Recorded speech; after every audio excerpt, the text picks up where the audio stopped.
Chaque jour, je fais mes chroniques parce que c'est comme ça. Aujourd'hui, on arrive à plus de, je pense, bientôt à 3000 vidéos. 3000 vidéos, c'est beaucoup. C'est beaucoup pour moi qui... Bon, mais je rattrape le temps perdu et le travail que j'ai pas fait il y a quelques années en arrière parce que je ne savais pas me servir de l'internet.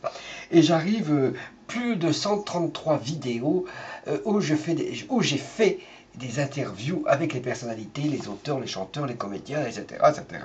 133, c'est pas beaucoup, mais quand même, depuis 2002, bon, il y en aura beaucoup plus parce que je vais me rattraper, parce qu'il y a certaines personnalités que je n'avais pas photographiées et filmées. Alors là, je vais me rattraper parce que maintenant, ben, tout ça, c'est du temps perdu et puis je vais essayer de faire le maximum. Alors, je ne sais pas qu'est-ce qu'ils vont laisser les parents. Maintenant, aujourd'hui, il faudrait laisser un héritage. L'héritage, je parle... comment expliquer? Un héritage culturel, un héritage... je ne sais pas, l'héritage d'amour, l'héritage... Parce qu'aujourd'hui, les enfants, ils sont complètement perdus. Oui, je voulais dire un héritage culturel, moraux, spirituel, etc. Parce qu'aujourd'hui, les parents ne prennent plus le temps de s'asseoir avec leur fils ou leur fille, etc., pour expliquer les choses de la vie, veut dire les problèmes qui se posent les enfants. Et c'est formidable qu'un père et une mère qui soient assis à table et puissent parler avec eux. Je vois certains parents qui sont très bien avec leurs enfants et qui aiment leurs enfants, qui les admirent et tout, et qui leur donnent une bonne éducation. Et les enfants ont besoin de communication. Aujourd'hui, il n'y a plus de communication à la maison. Et c'est bien triste, malheureusement. Alors, avant, il y a plus de 40 ans ou 50 ans, même 70 ans en arrière, dans les années 40, les années 50, il y avait 15 marmots à la maison. Le père travaillait, la mère ne travaillait pas, et il y avait de l'obéissance, il y avait le dialogue, il y avait des traces indélébiles dans la mémoire de ses enfants. Hein. Alors, quand je vois la famille Mathieu, la Mireille Mathieu, qui a eu 14 frères et sœurs, eh ben, à l'époque, c'était très dur, le père était tailleur de pierre, etc. Mais quand même, quand moi maintenant, je connais la famille Mathieu, et de temps en temps, je vais à Avignon, et je rencontre les frères et les sœurs.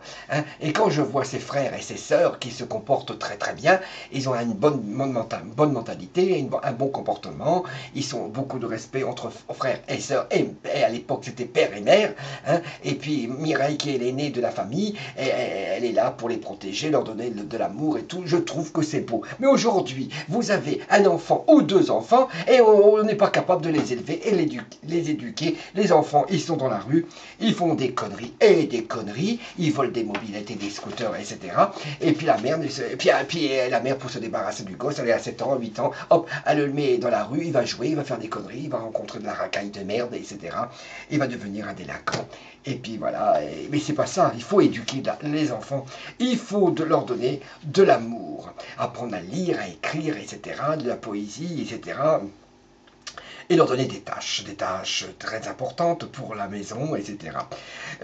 Les gosses ici, aujourd'hui, n'y suivent plus une assiette, faire la vaisselle, ni de balayer, etc. Et il n'y a plus d'amour dans cette famille, et tout ça, c'est un gâchis.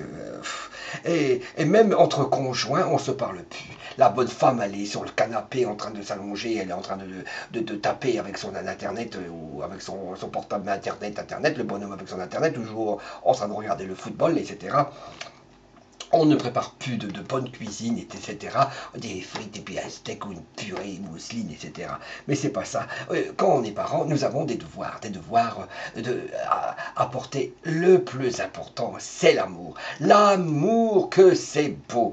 Malheureusement, il n'y a plus d'amour dans les familles, etc.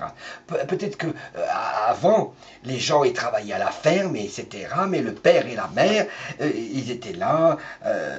Et puis les enfants, ils étaient là pour aider leurs parents, faire la vaisselle, faire le rangement, etc.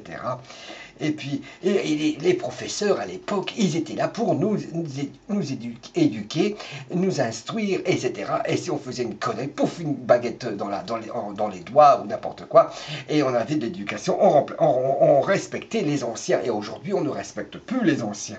C'est bien tout. dommage que ces jeunes aujourd'hui, ils ont un sale comportement. Et même l'éducation, les enseignants, etc., ils ne se comportent pas. Ils se comportent aussi peut-être mal, mais on n'a plus le droit de frapper un enfant. C'est terrible de plus de frapper un enfant. Les jeunes doivent bouger le cul. Le père et la mère aussi doivent bouger le cul.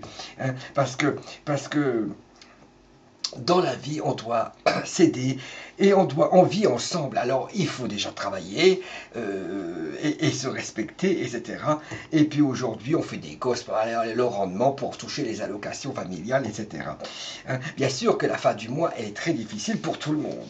Hein, et puis, c'est très difficile pour les ouvriers et puis les gens modestes comme nous de faire des économies et pour pouvoir se payer quand même un petit voyage, des vacances, etc. On était bien autant de Mitterrand, autant de Giscard, autant, ben voilà. Mais les patrons aussi, les patrons aujourd'hui, ils en profitent. Ils profitent comment on appelle ça, des ouvriers, et puis... voilà, aujourd'hui voilà, la petite chronique de Hakim Leroy. Bon, voilà, j'espère que ça vous a plu, cette petite chronique Hakim Leroy. Et c'était, bon, l'amour, que c'est beau l'amour, bouge ton cul, ouais, bouge ton cul, ouais, voilà, ce sera le nom de cette chronique. Je vous aime infiniment, le monde est fou, je vous fais des bisous et...